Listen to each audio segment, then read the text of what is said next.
আসসালামু আলাইকুম। প্রথম মাত্রা প্রথম ক্রম অন্তরক সমীকরণের সমাধান কিভাবে করা যায় সেটা নিয়ে আলোচনা করব। চলো দেখে আসি।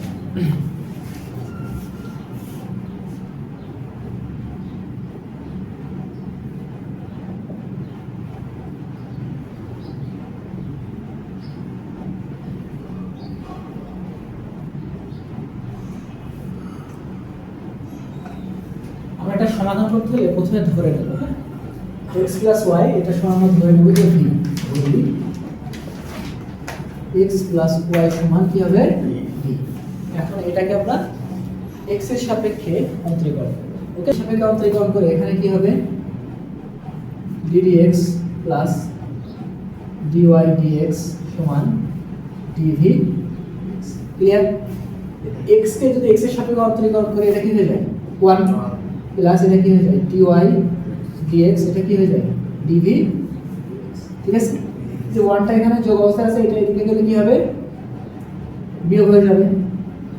ক্লিয়ার? এই পর্যন্ত কি আমরা বুঝতে পারছি? ঠিক আছে, এই পর্যন্ত। এখন খেয়াল করো, তাহলে আমরা এখানে মানগুলো বসিয়ে দিই। আমরা একটু দেখো x প্লাস y এটা সমান কি ধরছিলাম v ধরছিলাম, তাহলে এখানে কি বসে যাবে v তারপর v square. Clear? dy dx সমান কি আসছে dv dx মাইনাস 1, তাহলে এখানে আমরা কি দিতে পারি dv dx মাইনাস 1। ঠিক আছে, এখানে কি আছে এটা আমরা এদিকে পাঠিয়ে দিই, dv dx মাইনাস 1টা এখানে থাকলো, এটা এদিকে পাঠিয়ে দিলে a স্কয়ার ভাগ v স্কয়ার হয় dv dx মাইনাস 1টা এই সাইডে পাঠিয়ে দিলে কি হয়ে যায় প্লাস হয় এটা। ক্লিয়ার? এটা কি প্লাস হয়? যে মাইনাস 1 এখানে ছিল, এটা এই সাইডে কি হচ্ছে প্লাস 1 হচ্ছে। তাহলে dv dx এটাকে যদি আমরা লসাগু করি কি হবে v স্কয়ার, তাহলে এখানে কি হবে a square plus v square, এটা কি হয়। এখন আমরা এগুলোকে এদিকে নিয়ে আসবো, এটাকে এদিকে নিয়ে যাবো। ঠিক আছে, তাহলে দেখি তো এটা কি অবস্থায় আছে, এখানে এটা ভাগ অবস্থায়, এটা কি গুণ অবস্থায়, তাহলে এটা এদিকে এসে কি হয়ে গেল গুণ হয়ে গেল, আর এটা এদিকে এসে কি হয়ে গেল ভাগ হয়ে গেল। তাহলে এখানে dv থাকলো, dx টাকে এদিকে পাঠিয়ে দিলাম। এই পর্যন্ত কি আমরা বুঝতে পারছি? এটা কি বুঝতে পারছি যে dx ভাগ অবস্থায় ছিল, এদিকে গুণ হলো, এটা ভাগ ছিল গুণ হয়েছে, এটা গুণ ছিল এদিকে এসে ভাগ হয়েছে। ঠিক আছে, এখন আমরা এটাকে একটু সিম্পলিফাই করে নেব। সেটা কি দেখো, সিম্পলিফাই করে নিই। এখানে আমরা কি করতে পারি 1 মাইনাস a স্কয়ার ভাগ a square plus b square, এটা করে নেব। দেখো এটা কিভাবে হয়, এটা আমি একটু সাইডে করতে পারি। হ্যাঁ, তাহলে সাইডে কিভাবে দেখাই তোমাদের, এটা কিভাবে হয় খেয়াল করো। 1 মাইনাস a স্কয়ার ভাগ a square plus b square আছে না, আছে? এটাকে যদি সিম্পলিফাই করি লসাগু কি হয় a square plus b square হয়। তাহলে এখানে a square plus b square একটা এটা হলো, আর মাইনাস a স্কয়ার হলো, হয় এটা কাটা গেল, তাহলে কি থাকলো b স্কয়ার ভাগ a square plus b square. Clear? তাহলে এইটাকে এইভাবে লেখা যায়, তাহলে বুঝাতে পারছি নাকি বোঝা নাই?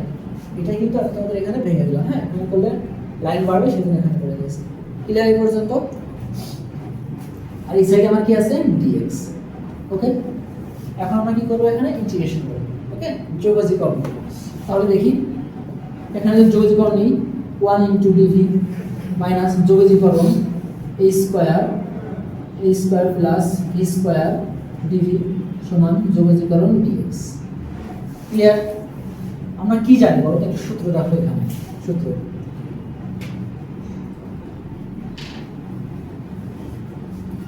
1 কে যদি dv এর সাপেক্ষে যোগজীকরণ করা যায় কত হয়, এটা কিন্তু গত ক্লাসে বলছি।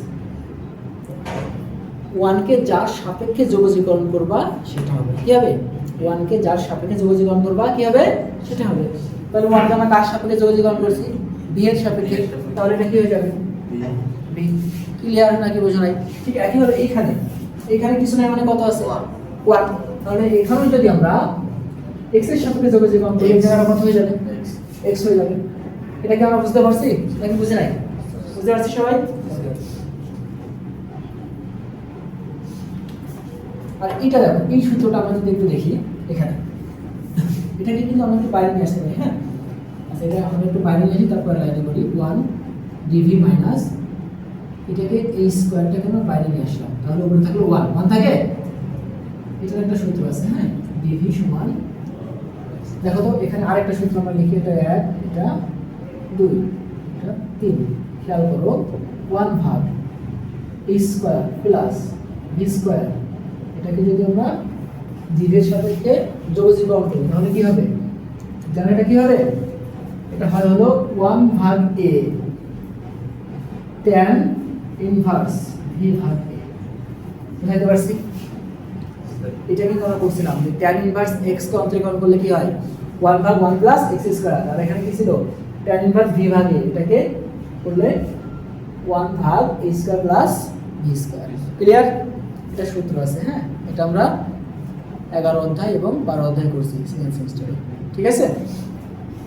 তাহলে এখন আমরা ওই সূত্রগুলো দেখে দেখে জাস্ট এখানে বসিয়ে দেব। এটা কি আসবে? b আসবে, আসবে কিনা? মাইনাস এটা a স্কয়ার, আর এটার জন্য কি আসবে 1 ভাগ a tan ইনভার্স কি আসবে v ভাগ a। ক্লিয়ার? আর এখানে কি আসবে x আসবে, যেহেতু যোগজীকরণের কোনো সীমা দেওয়া নাই সেজন্য একটা c আসবে। ক্লিয়ার? এই পর্যন্ত বুঝতে পারছি? আমাদের কিন্তু শেষ হয়ে গেছে। এখন আমরা জাস্ট সিম্পলিফাই করব, আর যেগুলো ধরছিলাম v এর মান ধরে নিয়েছিলাম আমরা, মানগুলো বসিয়ে দেব। বুঝতে পারছি? এখন দেখো তাহলে এটা বসে দিই, হ্যাঁ, মানগুলো একটু বসাই। এখানে কি আছে v এর মান কত ধরছিলাম বলো?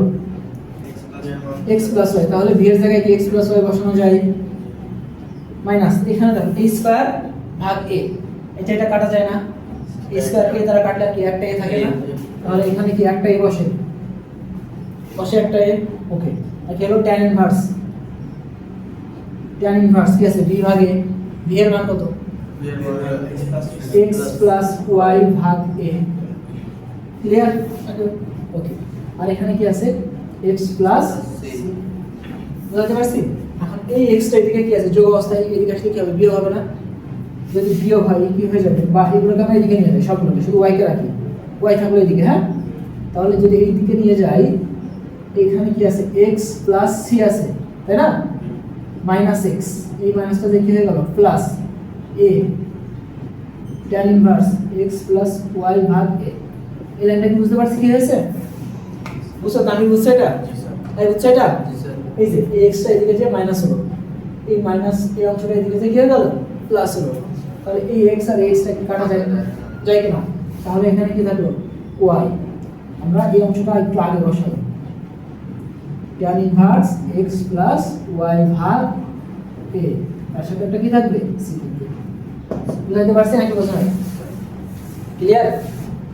ঠিক আছে, তাহলে এই যে আমাদের সমীকরণটা ছিল x plus y square dy dx equal a square, এর সমাধান কি হবে? y সমান a tan inverse x plus y ভাগ a প্লাস c। ওকে, ধন্যবাদ।